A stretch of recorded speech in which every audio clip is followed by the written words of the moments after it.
Illiam, hello.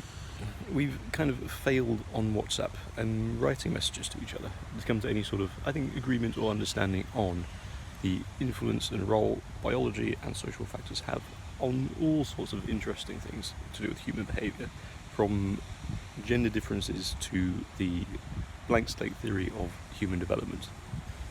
You may have also noticed in this time that there's been not the most friendly environment on the internet out there in the world to actually discuss these things. So I thought, why not start one?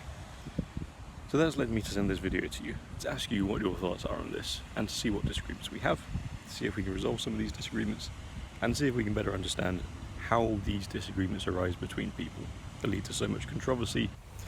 So I thought the best way to do this was probably just to give you the rundown of the basic principles and how I understand it, and how I've come to understand this topic, to see if we can find a point at which our ideas, our understandings of this issue arise, and how they can be resolved.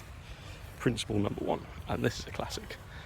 As Theodosius Dobzhansky, true giant of the evolutionary biology world, when the modern synthesis was being written, once stated, nothing in biology makes sense, except in the light of evolution.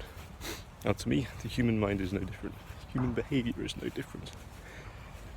Now obviously things get very complex in the interplay between evolutionary biology and modern sociology, but we can come to that later. Principle number two.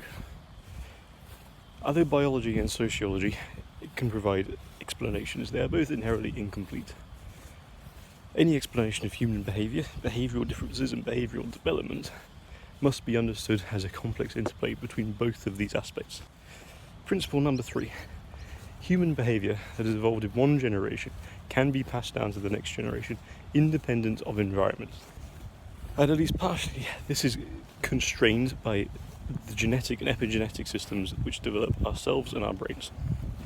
So those are the three basic principles that I have to understand this issue. And the three basic principles I use to try to understand the way humans evolved, the way humans interact with each other, and the way humans develop.